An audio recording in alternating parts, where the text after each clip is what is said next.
Olá, eu sou o Velber Viana e vamos começar mais uma edição do Melhores Apostas Super Lutas. Ao meu lado tá ele, um palpitinho de ouro, Fernando Keller, além de repórter do Super Lutas, entusiasta das apostas online. Hoje vamos falar do UFC 310 com Alexandre Pantoja defendendo o cinturão dos moscas.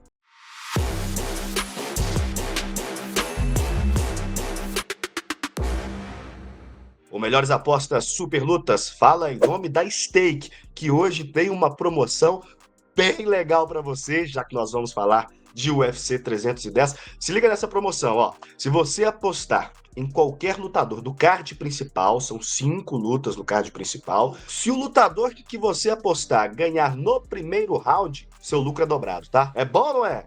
Olha que promoção bacana da Stake para você, o link está no comentário fixado e é sempre bom lembrar, né? Aposte com responsabilidade. E vamos falar agora dos destaques do UFC 310. Alexandre Pantoja versus Kaya Sakura. Em busca da terceira defesa consecutiva de cinturão dos moscas, brasileiro enfrenta estreante japonês, ex-campeão do Rising. Shavkat Rakhmonov versus Ian Gary. Na luta co-principal, cazaque e irlandês protagonizam duelo de invictos, valendo chance de disputar o cinturão dos meio-médios. Cyril Gane e Alexander Volkov. De olho no cinturão dos pesados, francês e russo se enfrentam em revanche 3 anos após primeiro encontro. Grace Mitchell versus Kron Gracie. Membro da família mais famosa das artes marciais, brasileiro enfrenta o 13º colocado do ranking dos penas. Vicente Luque versus Themba Gorimbo. Pressionado por 3 derrotas nas últimas 4 lutas, meio-médio brasileiro encara zimbabuense embalado por 4 vitórias. Na luta principal do evento, nosso campeão peso mosca, Alexandre Pantoja, busca a defesa do cinturão da categoria. O desafiante da vez é o japonês Kaya Sakura, que estreia na organização, já lutando pelo título, hein? Fernando Keller, Kaya Sakura pode ser um desconhecido do grande público, mas é ex-campeão do Rise e chega cheio de moral no UFC, né? O japonês representa uma ameaça real para o Pantoja. Quem que leva a melhor no principal evento, na principal luta do 310? Bom, Velber, é isso, é uma situação peculiar, né? Um estreante disputando o cinturão do UFC não é exatamente inédito, já aconteceu algumas outras vezes, mas não é comum. Mas, cara, o Asakura chega com moral e chega, assim, com certo prestígio. Me parece até uma ideia do UFC de entrar no mercado japonês, que é uma tentativa que o UFC vem fazendo há muito tempo, e talvez para os interesses da organização seja interessante um novo campeão nessa luta. Agora, se eu acho que é isso que vai acontecer, sinceramente não. Eu tô confiante aqui para Alexandre Pantoja, acho que é um cara muito subestimado, é um cara que vem proporcionando guerra atrás de guerra e vencendo a elite da categoria há muitos anos. Então, já venceu praticamente todos os grandes nomes ali da divisão dos moscas, tanto que tiveram que buscar alguém de fora para enfrentá-lo. E assim, eu reconheço os perigos do Asakura. Uma coisa que o Asakura tem de especial é o poder de fogo nas mãos. Ele é um cara que tem essa capacidade de nocautear com um golpe só, que é raro se tratando de peso mosca. Mas ao mesmo tempo, cara, é um cara que vai ter que fazer várias adaptações. Ele não luta como peso mosca há um tempo, vinha atuando como peso galo, é um cara bem grande. Então vai ter que passar por esse processo de corte de peso de novo. É um cara que está acostumado a lutar em ringue, com cordas, né? Acho que tem que se adaptar também à questão da grade, à questão do formato do octógono. Ele não tem a vantagem, ele é um cara que joga muito bem de joelhada e tem a mão pesada, então ele se favorece muito de encurralar os adversários ali nas esquinas do ringue, né? Das cordas, e ele não vai ter isso no octógono. O octógono, ainda mais um octógono grande, de evento numerado, dá mais possibilidade do Alexandre Pantoja de fugir, de escapar do raio de ação. E acho que assim, no chão, acho que não tem comparação. O Asakura até tem uma boa defesa de quedas, tem um wrestling defensivo interessante, mas acho que o Pantoja tem artifícios, tem formas de levar essa luta para baixo, de pegar costas. É um jiu-jiteiro de altíssimo nível, o brasileiro. É um cara que nunca foi nocauteado, nunca foi finalizado. Então, se o Asakura tem mão, o Pantoja tem queixo, né? É um cara que não vai ser fácil de ser nocauteado, vai entregar. Eu quero ver um pouquinho mais de capricho do Pantoja, porque muitas vezes ele se entrega pra guerra, assim. é um cara que às vezes movimenta pouco a cabeça e aceita ser golpeado porque confia muito no queixo. Acho que contra o Asakura isso é perigoso, mas o Pantoja é muito bem treinado e acho que ele é favorito, como a gente pode ver nas odds da Stake, e acho que deve ser encarado como favorito, sim, porque é o campeão, é o cara da organização, é o cara que está acostumado a lutar nesse nível. O Asakura até já enfrentou adversários de bom nível, caras do Bellator, mas a gente sabe que existe uma pequena diferença, às vezes nem tão pequena, entre você lutar bem no Bellator, lutar bem no Rizin, lutar bem, seja onde for no KSW, em outros eventos, chegar no UFC, a gente sabe que o buraco é um pouquinho mais embaixo, que o negócio é diferente. Então, posto tudo isso, eu tô confiando aqui na vitória do campeão em mais uma defesa de cinturão do Alexandre Pantoja. Alexandre Pantoja soma 6 vitórias seguidas e não perde desde julho de 2020. Nunca foi nocauteado ou finalizado em 33 lutas profissionais. 5 das últimas 7 lutas chegaram à decisão dos juízes, incluindo as últimas 3. Kaya Sakura venceu 5 das últimas 6 lutas e vem de 2 vitórias seguidas. Conquistou 16 das 21 vitórias da carreira na via rápida, com 13 nocautes e 3 finalizações.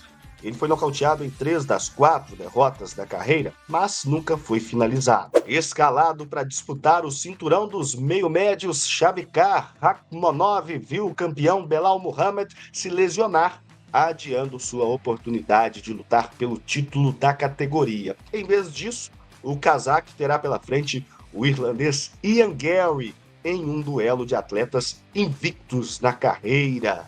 5 rounds vai ter a luta, mas não tem cinturão em disputa. Fernando Keller, quem vai conhecer pela primeira vez o sabor amargo da derrota? Velho, infelizmente um dos dois vai sentir esse gostinho aí pela primeira vez, a não ser que dê empate, que é sempre uma possibilidade ainda que remota. Mas, cara, a gente vê o Rakhmonov com um grande favoritismo aí, de acordo com as odds apresentadas pela Stake, e acho que isso é justificável. Primeiro porque é um cara que estava se preparando para lutar pelo cinturão, e o Ian Garry é um cara que pegou essa luta em cima da hora, né? Ele estava escalado para o card da semana que vem em Tampa e acabou adiantando ali o retorno dele ao octógono em uma semana para pegar essa luta, que tem tudo para ser uma grande luta. A gente está falando de talvez os 2 maiores nomes dessa nova geração, nova safra de meios médios, que também tem Jack Della Maddalena, tem Sean Brady. É uma geração muito forte, lutando ali até 77 quilos, mas acho que o Rakhmonov e o Ian Garry se destacam nessa turma. O Rakhmonov com esse jeito imparável, né? Porque ele tem aquele jogo de quedas muito forte, é um cara que finaliza muito, nocauteia muito, nunca levou uma luta para decisão dos juízes. E o Ian Garry é um cara que tem se mostrado cada vez mais estratégico, cada vez mais mental, e também tem construído seu caminho aí dentro dessa divisão. Cara, se fosse uma luta de 3 rounds, eu acho que as chances do Ian Garry seriam um pouco maiores do que elas são em uma luta de 5. Ele é um cara longilíneo, ele é um cara inteligente, ele é um cara que gosta da trocação, gosta dos chutes, e talvez por 3 rounds ele conseguisse ali, em 2 rounds, evitar a aproximação do Rakhmonov, controlar a distância e fazer essa luta mais de pontuar, né? De bater e sair, de pontuar. Em 5 rounds, eu acho que a missão dele é um pouco mais complicada de aguentar esse ímpeto do Rakhmonov, que é um cara que a gente já viu fazer lutas muito explosivas, a gente já viu ele fazer lutas um pouquinho mais, digamos assim, estratégicas também, um pouco menos movimentadas, mas sempre com o mesmo resultado, né? Vitória na via rápida, seja nocaute, seja finalização, mesmo que demore um pouco mais, que chegue ali no segundo ou terceiro round. Cara, acho que o Ian Garry melhorou a questão dele de luta agarrada, mas não sei se o wrestling defensivo dele vai ser o suficiente para evitar ser derrubado pelo Rakhmonov. O Rakhmonov é um cara que vai botar pressão, ele se garante na luta em pé para trocar até aproximar, e quando aproxima ele gruda aí a carrapato, mas sempre buscando a finalização. Então, cara, é um duelo e tanto, assim. Acho que essa luta tem cara de cinturão interino, né? Não, reforçando aqui que não existe cinturão interino em disputa, mas é como se fosse, assim, porque quem ganhar essa luta vai lutar contra o campeão linear, e os dois são, além do fato de terem treinado juntos já tem o Rakhmonov ter finalizado o Ian Garry durante um treino, o Ian Garry mesmo admitiu isso, mas a gente sabe que treino é treino, luta é luta. Vai ser um duelo muito, muito equilibrado, muito movimentado, mas meu palpite aqui é realmente para que o Rakhmonov defenda a invencibilidade e o Ian Garry sofra a primeira derrota da carreira. Shavkat Rakhmonov conquistou todas as 18 vitórias da carreira na via rápida, com 8 nocautes e 10 finalizações. As últimas 3 lutas duraram mais de 1 round e meio. entra como favorito pela 7ª vez em 7 lutas no UFC. Ian Garry conquistou 8 das 15 vitórias da carreira por interrupção, com 7 nocautes e 1 finalização. 5 das 8 lutas no UFC chegaram à decisão dos juízes, incluindo as últimas 3. Entra como azarão pela primeira vez em 9 lutas no UFC. Vamos agora ao nosso Momento Stake, que é o momento em que o Fernando Keller indica para você apostas simples e múltipla para que você possa faturar no UFC 310. Então, vai que é sua, Fernando Keller. Vem que é minha, Velber, é isso. O ano tá acabando, o calendário tá se encerrando, mas ainda dá tempo de lucrar. E a gente vai aqui no UFC 310, começando na luta principal, disputa de cinturão peso mosca. Aqui o meu palpite, Alexandre Pantoja e Kaya Sakura para durar mais de 2 rounds e meio, pagando 1,74. Para mim, essa odd é muito valor para a gente explorar aqui, porque as lutas do Pantoja tendem a ser guerras, tendem a ser longas, e por mais que o Asakura tenha esse poder de nocaute, esse poder de definição rápido, acho que ele está chegando numa organização nova, num ambiente novo, num país novo, num octógono, né, diferente do ringue que ele está acostumado a lutar, vai precisar de uma adaptação. Não vejo ele tendo esse início tão fulminante. Para mim, mais de 2 rounds e meio em uma luta de 5 rounds, pagando 1,74, tem muito valor aqui nessa aposta. Seguindo, na luta co-principal, aqui, Shavkat Rakhmonov para derrotar Ian Garry por finalização ou pontos, pagando 1,81. Eu não duvido que essa luta chegue na decisão dos juízes, apesar do Rakhmonov ter encerrado todas as suas lutas na via rápida. Eu acho que contra o Ian Garry, numa luta de 5 rounds, na maior luta da carreira dele, essa luta pode se prolongar um pouquinho mais, e eu vejo ele vencendo essa luta por pontos, ou quem sabe uma finalização, conseguindo ali botar o Ian Garry para baixo e finalizar, eu acho mais provável do que um nocaute. Então, 1,81 para essa dupla chance, né, finalização ou pontos do Rakhmonov, creio que tem muito valor.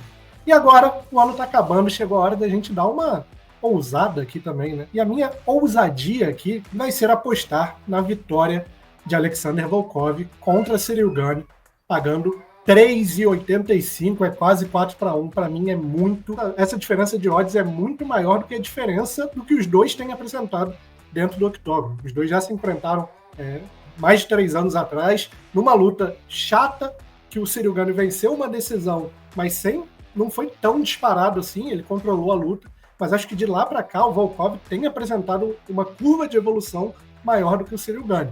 Ele entrou como azarão contra o Sergei Pavlovich, o Volkov, e venceu aquela luta com facilidade. Então acho que mais pela odd do que pelo lutador. Acho que se fosse 3,85 para o Ciryl Gane, eu apostaria no Ciryl Gane sem pensar. Mas 3,85 eu julgo uma odd muito alta aqui para a vitória do Alexander Volkov numa luta de 3 rounds. Então acho que o Volkov quebra a vantagem que o Ciryl Gane costuma ter de distância, de controle de distância, de altura, de envergadura. Eu acho que o Volkov tende a ser um adversário mais complicado do que parece para o Ciryl Gane, pagando 3,85. Acho que tem muito valor. Me estendi um pouco mais, porque essa é a aposta ousada da vez. Agora, voltando ao normal, à normalidade, a gente vai apostar também no card principal que Nate Landwehr e Du Ho Choi, essa luta não chega até o fim, pagando 1,53. São dois malucos se enfrentando, dois caras que gostam da briga, que gostam da trocação, que vão para botar uma mão na cara do outro, e acho que vai ter pouco estudo, muita pancada nessa luta, e acho difícil que dure 15 minutos e que chegue na decisão dos juízes. Pagando 1,53 também é uma aposta de valor. E para fechar, agora no card preliminar, a gente vai com a vitória do Themba Gorimbo contra o Vicente Luque, pagando 1,66. É uma pena, porque eu sou um fã do Vicente Luque, mas, cara, o tempo passou e foi cruel assim, para o Vicente, principalmente nos últimos anos.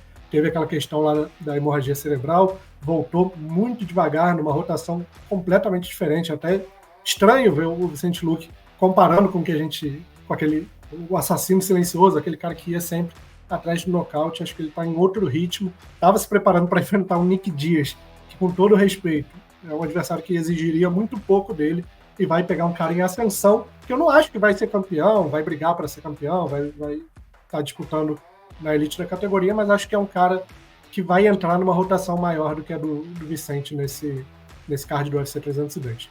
Então a gente fecha assim as apostas simples. E passando agora para a aposta múltipla que a gente preparou aqui para o UFC 310, preparamos 5 elementos aqui para uma odd total de 3,50. Começando logo na abertura do card, vitória de Kennedy Nzechukwu contra Lucas Brzeski por nocaute ou pontos, pagando 1,30. Autoexplicativo aqui, peso pesado, um limitado, o outro um pouquinho melhor. Acho que o Nzechukwu vence essa luta com facilidade, nocauteando ou, quem sabe, numa decisão, pagando 1,30. A gente segue com Chase Hooper para finalizar ou vencer na decisão contra o Clay Guida. O Clay Guida é um cara extremamente finalizável, né? E acho que o Chase Hooper, num momento melhor, mais jovem, mais inteiro, acho que ele tende a finalizar ou vencer o Clay Guida aqui numa decisão de juízes, pagando 1,20. Ainda no card preliminar, ex-campeão em ação, aqui a aposta é para Movsar Evloev e Aljamain Sterling se enfrentarem por mais de 2 rounds e meio, pagando 1,24. Os dois têm tendência a fazerem lutas mais longas e acho que eles se enfrentando não vai ser diferente, assim como Bryce Mitchell e Kron Gracie. Vou ficar muito surpreso se a luta entre Kron Gracie não chegar na decisão dos juízes, mas o nosso palpite aqui é para mais de 2 rounds e meio, pagando 1,37 entre o norte-americano e o brasileiro, e fechando também para mais de 2 rounds e meio entre Ciryl Gane e Alexander Volkov. É uma luta de pesos pesados, a gente sabe, mas são pesos pesados com essa tendência a fazerem lutas mais longas, mais arrastadas, mais estudadas, digamos assim.